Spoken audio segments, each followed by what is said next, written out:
Hey, everybody, and welcome to the 17th episode of the Psychology of Lockdown, where George Roach and I are going to continue to discuss the rules of dysfunction. We've already gone through the characteristics of mystification, and now we've hit the third episode pertaining to the rule of dysfunction. Today, we are going to talk about blame. So, George, how you doing today? You ready to talk about blame?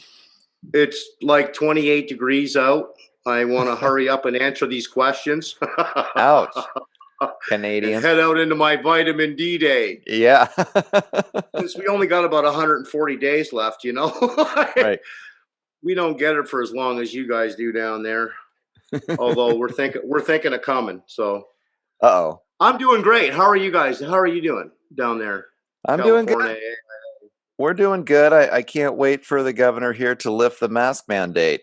But I don't know if that's ever going to happen for us here in California. We might be wearing masks forever. I'm sure him and DeSantis in Florida don't talk. Yeah, I don't think they do. I think there's a lack of communication, probably some blaming going on actually back and forth. I would imagine. And forth. He's going to shame DeSantis with blame for upstaging him. No doubt. No doubt. All right. What's his name? Nuisance? Newsom. Or Newsom? Yeah. Newsom. Sorry about that. Right. I get names wrong. Slip of the tongue. Yeah, slip of the tongue. Go ahead and blame me. Right. Well, okay. So, I mean, here we are in lockdown. We've got this huge scam ensuing. Year later, after we were told it was going to take 2 weeks to flatten the curves, we got about another 9 more curves to flatten that have been added to the existing one that apparently hasn't been flattened. I guess so, yeah. Continues to be pretty curvy. And now we're seeing a lot of finger pointing going on. Blame is habitually used to regain the illusion of control. Right. And our government has truly and miserably failed at being able to pass the buck. I think most people are awake now. They're realizing that the government is up to something. And these are even the people who, were at one time potential converts who thought we were the tinfoil hatters and we drank the Kool-Aid.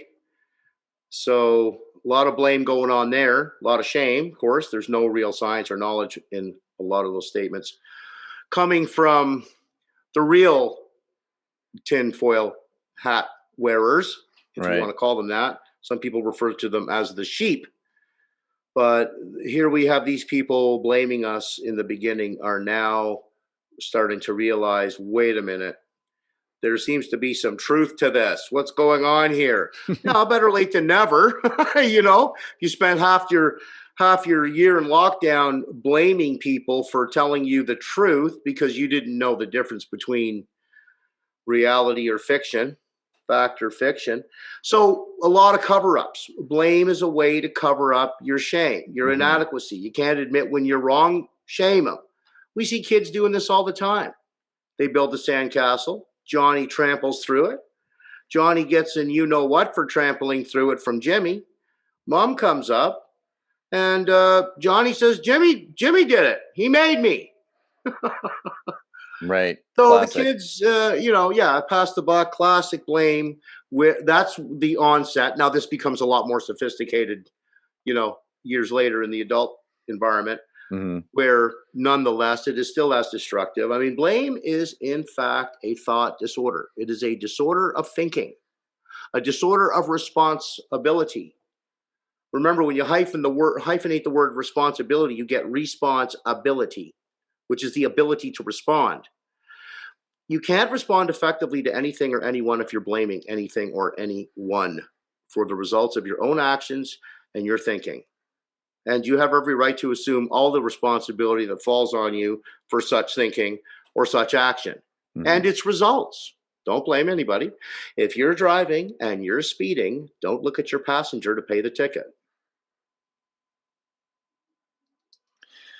Yeah, pretty amazing. I mean, we're seeing this right now with the lockdown in terms of it seems like this made in a lab narrative is coming back to the fore. As you and I know, there's been a lot of evidence for this, and some independent journalists were heavily censored and even deplatformed for promoting this idea 6 months ago, but the mainstream media is now having to recognize that there's a lot of evidence that points in this direction. And of course, now we're seeing these governments blaming each other. China's blaming the U.S. The U.S. is blaming China, and neither one of them are taking Glaxome, responsibility. that's owned by Pfizer, that's owned by Gates. Fauci's in there in the mix somewhere. Right. They're all in it. There's no bats. That's how the bat. I mean, I know they explain it that it's a bat, but when you look at the money and you follow the money, there's no room for blame. We said already a moment ago that blame is habitually used to regain the illusion of control. Right. What they're trying to gain control of is the narrative. They're losing control of it now, because when people do begin to follow the money, I saw a post on Facebook yesterday, which was brilliant, and at the bottom of it, it said, and that's how the bats, got the virus to us, or something like that. After you read the whole thing, when you read that last line, it doesn't make sense to any of the content, because all the content is about the money and the players who are trading in the business, and they're trying to distract us with a bat theory. Right. I mean, it's clear Blame when you the follow bat. the money. Bat did it. The gain of function research has been going on for years. You can see Fauci's denying that. Gone from hands to hands to hands. I know, and yet they're going to blame each other for what's been going on. They're not going to be able to take responsibility for themselves. And what I like about this conversation is that everything is going back to this idea of control. I mean, not just controlling the narrative, which is a huge part in terms of the propaganda that we're hearing, but controlling the people, right? Getting them to wear masks, getting them to stay in lockdown, getting them to get the vaccine, getting them to do all of these things that the pharmaceutical companies and the governments want us to do, to eliminate all of our freedoms so that we don't have the choice to make healthcare decisions for ourselves. And when they get caught in one of their twisted lies, then the blame game, boom, kicks in. You can see it. It's very, very visible now. It's so dense, this blame game. As people get closer to the truth, we start seeing deflections and the blame game. And actually, the very thing, the use of blame, was designed to prevent or restore, is killing the very thing it was meant to restore, which is control over us, the people who are aware. Well, let's hope so. Yeah. Well, yeah, and let's hope that okay, more and more people are becoming aware, because I think as the narrative gets more and more confusing, and guys like Fauci are flip-flopping, just like they flip-flopped about the mask, just like they flip-flopped about the PCR cycle thresholds. They're bouncing all over the place because at some the point, truth nears them. Right. At some point, people got to start going like, why is it that the consensus of experts switches every 6 months? Right. Yeah. The who is, well, see, okay, so they're like roles, right? They're all, the system is assigning roles in systems theory, in hierarchies of matters, which we've talked about before. The system dispenses the roles to its members. Those roles can change at any time that they see fit, that they feel when they feel such changes or alterations in the system must be made for their deliverables, their narrative deliverable, that is. So the shift that they're making in real time, and it's constant. I mean, they're moving the goalposts all the time. Every time there is a shift, we see a move in the goalpost. What we're expected to do, think, believe, know, or otherwise. Look what they just did to the doctors. They just silenced the doctors. 65 in a declaration. Doctors for Truth and Science have just challenged the CPSO in the country. Right. That's up in Canada because the government's telling them that they can't inform their patients based on their own scientific analysis, that they have to stick to the government narrative, the government corporate narrative. Will be blamed. Right. For whatever happens to us, because you told the truth, you will be blamed for that. Yeah. You might lose your job, your license. Exactly. Wow, what hubris. What hubris. Yeah, I mean, let's get into it. I mean, in terms of the family system, like how do we see blame happen in a toxic relationship in terms of the parents, and how does it affect the children, right? I mean, and again, we're extrapolating this into the situation we're in with lockdown, and how the governments are blaming each other or blaming the physicians that are trying to express their opinions that are outside of the quote unquote consensus. But how does it work inside the family, and why is it Okay, so, right? Like, why is it so dysfunctional? in order for the shame process uh, to exist, you've got to have blame. Blame keeps that shame function in Hmm. motion. It's a perpetual thing. People are feeling ashamed 24/7, Yeah, for sure. guilty, or they're doing the wrong thing. Your question regarding the effect on children, is it damages their self-esteem. When you damage a child's self-esteem, two things occur immediately. They cannot learn and they cannot process information. Why? Because they are becoming self-conscious. See, they're on guard. They're not free to learn. They're not available to learn because Hmm. they're in protected. They're in Right. protection mode. You can only be in the intent to learn or the intent to protect. When you're abusing people, shaming and ridiculing, humiliating, blaming and contempting them, they move into self-protection mode. They're no longer learning. Learning is foreclosed. And this is It's when this stopped. is right. This is when you're going to get triggered into, like, the government told me to wear a mask, got to wear a mask. I mean, and you're not critically thinking anymore. You're not thinking for yourself. You're not following that intent to learn from your own point of Sure. view.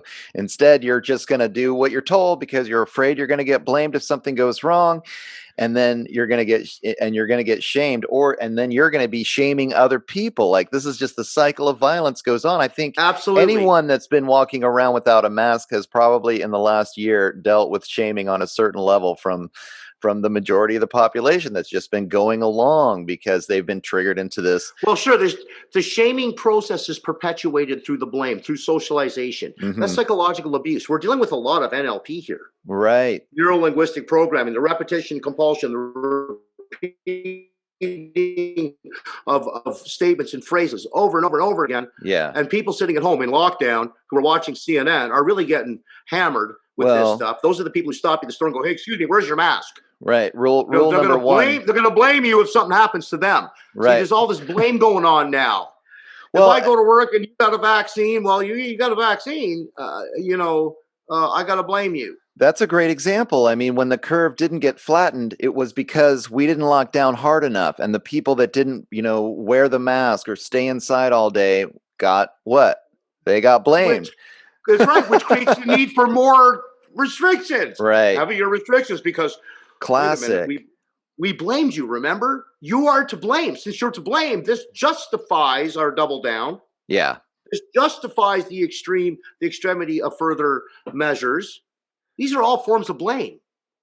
Yeah, this is fascinating because you can clearly see how blame is the mechanism that then just perpetuates the cycle of violence and this dysfunction cycle of continuously happening. Like, no matter what's going on, whenever something wrong happens, clearly it must be because you didn't do exactly what the control figure told you, what the authority figure, the dysfunctional father figure, or in the larger sense, the government. If you didn't do what they told you and things go wrong, then it's your fault, and we've got to double down. Now Exactly. you're going to be grounded for, it's not 2 weeks, it's going to be the next year. Right? We're getting Right. grounded. You see, it doesn't matter whether it's a company or a family or a couple or whatever, girlfriend, boyfriend, your hockey team. When you're blaming people, what you're basically saying to them is, "I'm out of control." Yeah. The purpose of blame is the restoration of control. So if a person is blaming you, all they're teaching you is that I'm trying to restore control, man. Through you, at the expense of you. Right. I'm going to get control back. And you will notice that the government, every time they make a mistake, covered up. When the public makes one, or an activist group or activists make a mistake, shame them, Yeah. blame them, Blame them. ticket Right. them. This is what they're doing, and it's so blatantly obvious that their conduct is blaming anger. Even They speak to you like you're responsible for how they feel about things. Right. That implies that their viewpoint is the correct one and yours isn't. You therefore deserve this blaming punishment that you are receiving. Well, and that's the funniest thing. That's the underlying aspect of this. You mentioned before the hubris. Like, they're never wrong. They're never the ones that made a mistake and need to change. And maybe what they need to do is be less controlling and allow for individuals, the children in the household, the students at the school, or whatever environment you're in, to be able to express themselves authentically, God forbid, and utilize their own critical thinking Well, capacities to make choices for themselves. No, exactly. that's not. That's We right. gotta double down on the Wow. control. And think about it too. This is the other thing that came up for me. How are you going to control a virus? I mean, isn't this idea that they're going to control the virus, the spread of the virus? I mean, how are you going to do that? I remember when lockdowns first happened, and I told my wife, like, you can't stop this. We could all stay inside for the next 10 years and never breathe on anybody else ever again. And yet it'll just be amazing. These viruses can spread, all around the world because they're just impossible to contain. So they knew, even, I mean, there's a good argument that they knew that none of these control mechanisms were going to work. And then as the virus spread, they could blame the people that weren't doing, what they were told, and continue the cycle of violence, until what? I mean, where does this end? With complete control of all of us, where we're not allowed to make individual choices about what we do, what we eat, how we exercise, what kind of education we get. I mean, this is the end game of this whole lockdown process, I'm afraid. And we're seeing it continue. And it happens because of this mechanism of blame. Every time the virus spreads, the invisible enemy, it's spreading. Well, Blame the anti-maskers, this is how lockdown harder. this is how the shaming process is Right. fueled, is through blame. It's how it's fueled. It's how it remains with the wheels of its injustice turning.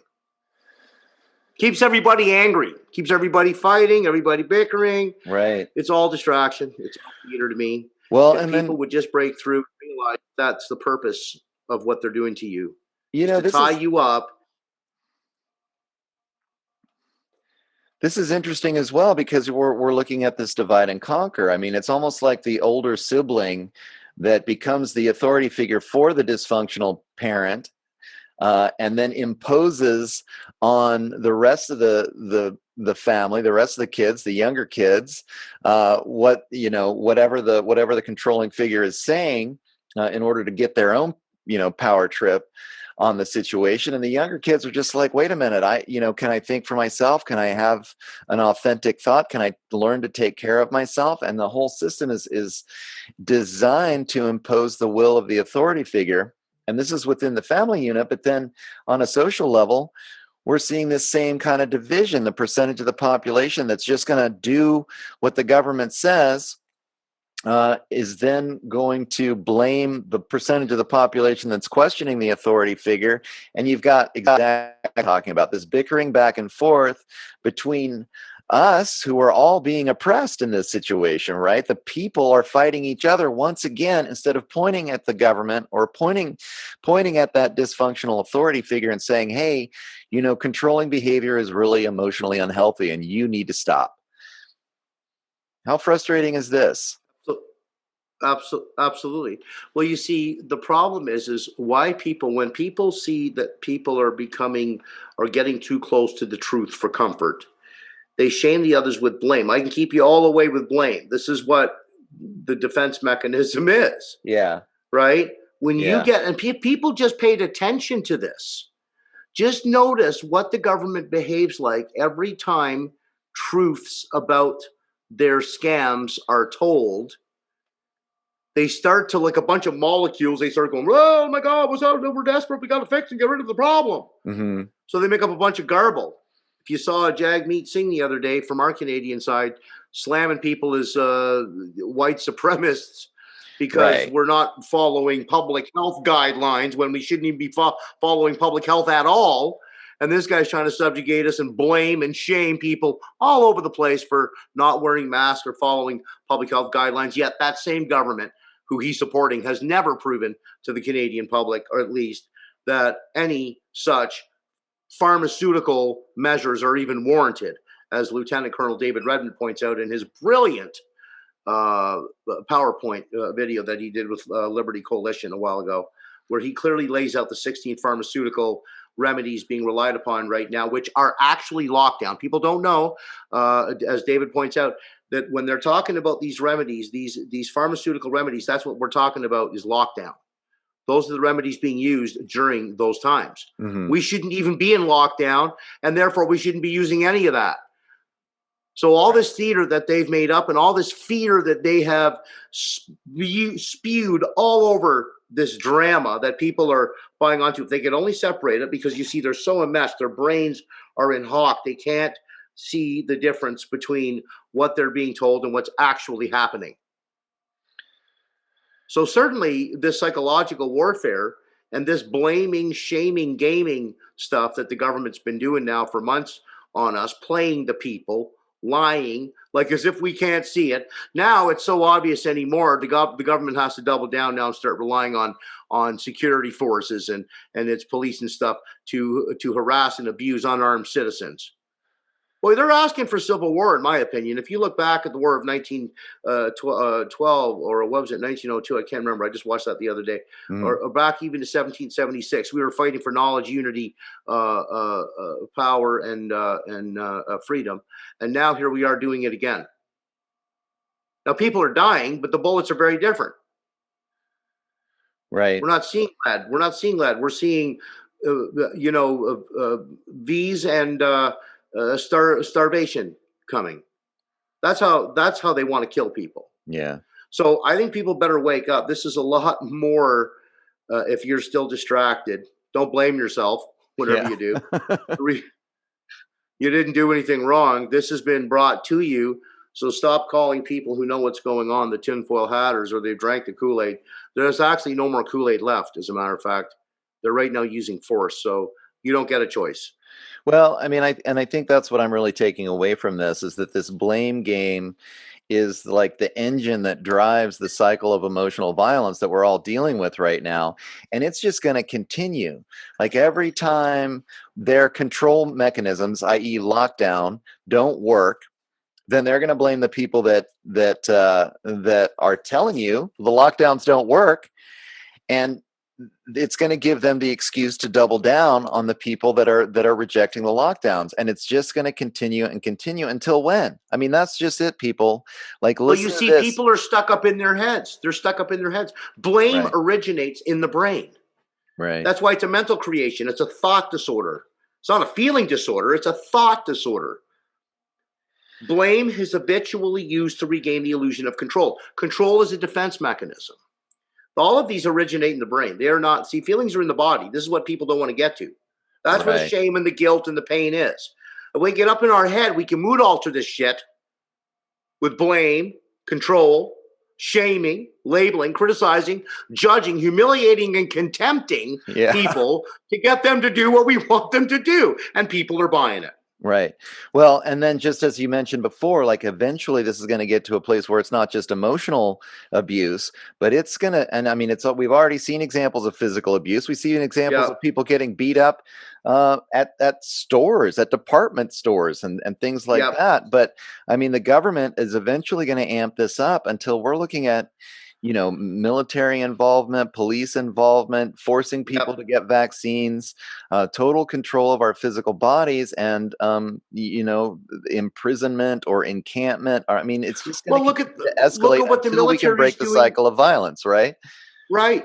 Look at Leslie Kenderesi. I have the article, but Leslie Kenderesi, a soldier I'm advocating for, who was discharged from the Canadian military for backing up his oath at Dundas Square in a speech, has just been charged with mutiny. The first charge of its kind laid in 25 to 30 years. Right. There's a good game of blame for you. Right. There's a good game of blame right there. Your own Canadian military, our own Canadian military. Despicable, absolutely deplorable conduct. Yeah.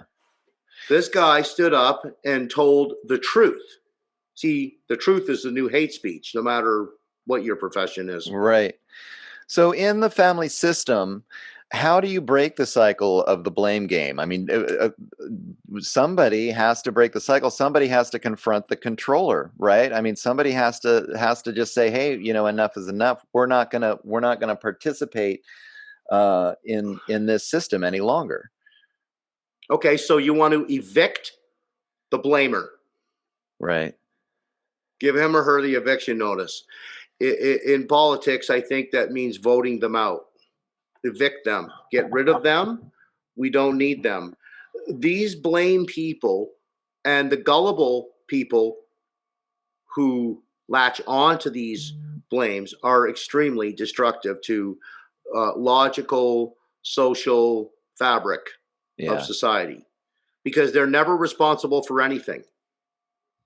These are the people who will hit your car and drive off, leaving you holding the bag.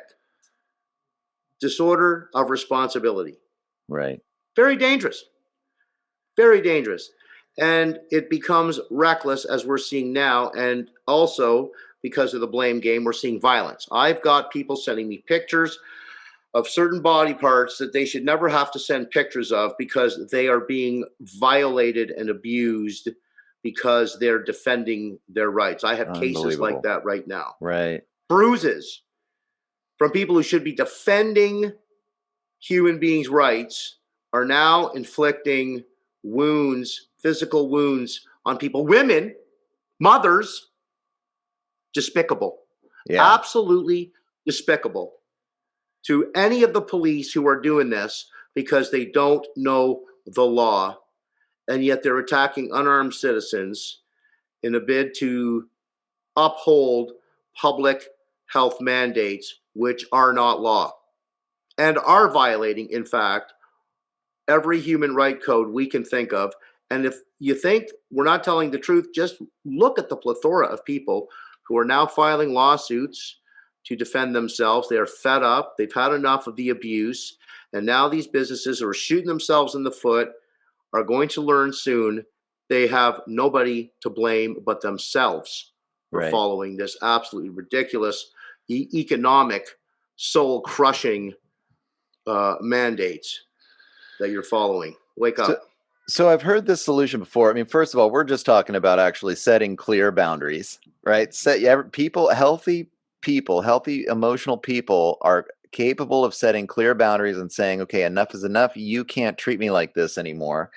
I've heard it in terms of like Absolutely. a narcissistic personality disorder where you've got someone in your life, even if you care about them, even if they're close to you, it's your father, it's your mother.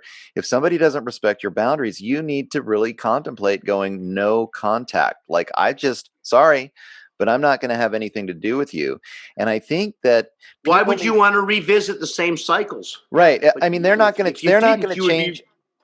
They're not going to change unless they choose to change. And you, conversely, like, right, you can't control them. So you got to let it go. Like, if they want to change, and that's where the only thing you can do is set the boundary and say, I'm not going to participate in this. And unless you can show me some real signs that you're willing to change and look at yourself and heal your own issues, then this relationship Well, is over. And I think people need to, you nailed it. You nailed it. You nailed it. yeah, See, setting limits. yeah, Setting limits. right, We need the citizens on a grand scale. At the family level, yeah, what you just said is 100% now.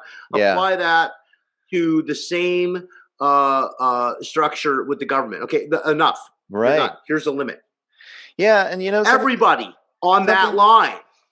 Right. I mean, theoretically, we have these constitutions in the United States. We have the Bill of Rights that are supposed to define these boundaries, but clearly the government's happy enough to call a state of emergency and then cross those boundaries whenever they feel like it, right? And what I would implore people to do is just to, I mean, and this is what I've seen so many people just kind of have this blind trust of the government. So, clearly we can't just with a family member or with a friend that's being emotionally abusive, we can cut them out of our lives. Well, we all have to deal with this government. But on an emotional level, like, make sure that you draw that line, make a boundary and say, I'm not going to trust you anymore. If enough of us just stop trusting the authority figure in this blindly trustful way, and started to, get back into our own bodies and our own emotional feelings, and then critically thinking for ourselves, I think we can start to kind of turn this ship around if enough people just stop trusting the government in this kind of blind following fashion that we Well, if they knew, common, and that's the okay, boundary you well, got to they knew draw. how. Absolutely. If they Yeah, have to know how to you have to know how to decode behavior. This is what people don't know anything about. Remember, we are in a psychological warfare. This is a very specific area of science, a very specific discipline. There are things you are required to know in order to be able to do such decoding of other people's behavior, especially your government when they're trying to kill you. And right. the reality is, when people don't have that insight, they succumb to a lot of these fear driven tactics. They don't know how to mitigate them on their own, so they feel like obligated to give in and go along to get along, just do it. I have some people calling me and telling me that they're doing that, and I'm saying no, don't do that. Don't comply even a little bit, because when you do that, it's still received as a nod. We don't want a fascist communist regime in this country. That's not freedom. Right. That is clearly bringing back a civil war mentality to Canada and abroad. I don't for 1 second believe the U.S. won't go up in arms if these guys don't quit.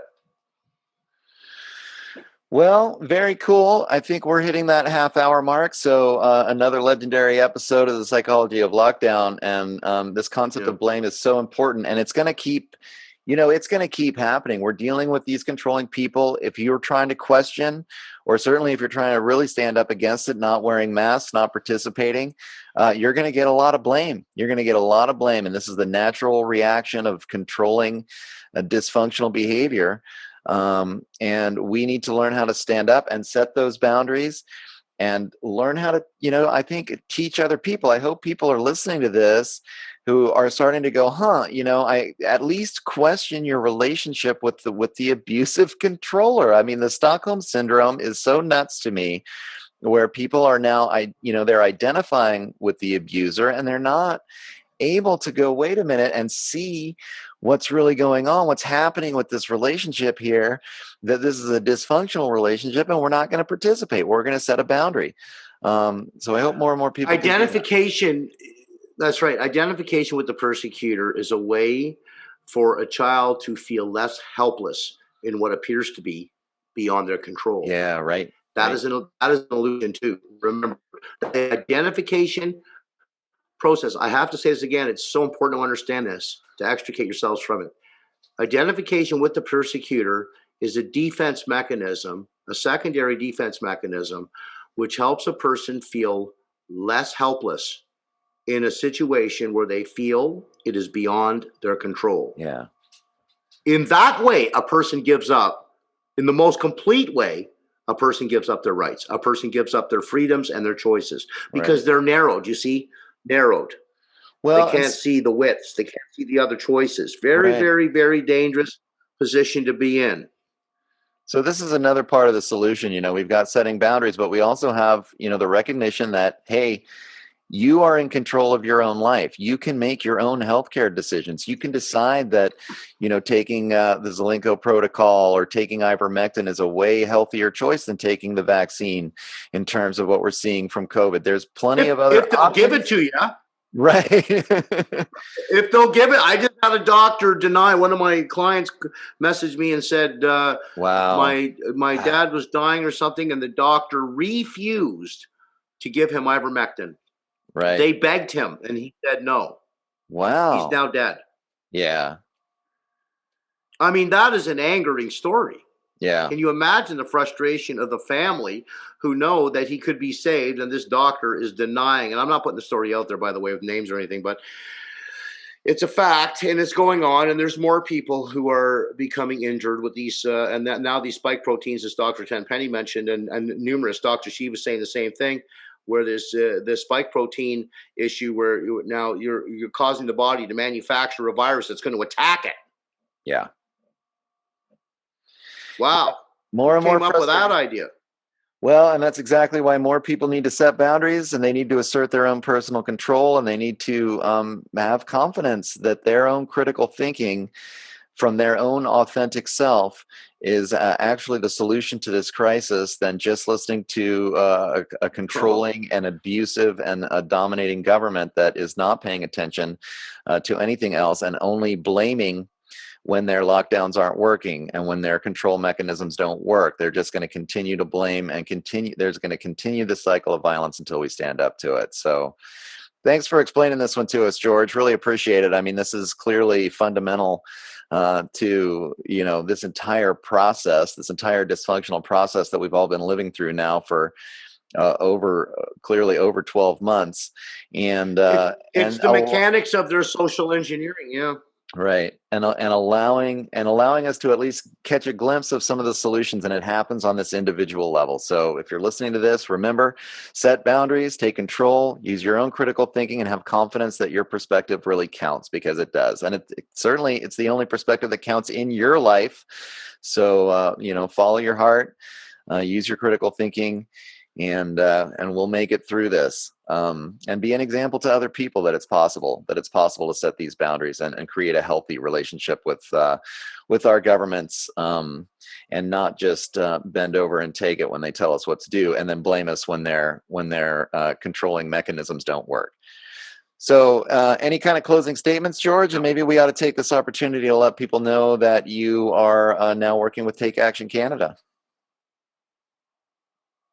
Yeah, we're pretty close to finishing that leg of discussion up, aren't we? I think we're on a call tonight about it. Right. And we're going to be producing some great shows and interviews, you and I, on Take Action broadcast, the facts and the fiction. And do you have an email with them now? What kind of contact information if people want to get in touch with you about what they heard today? No, we're not.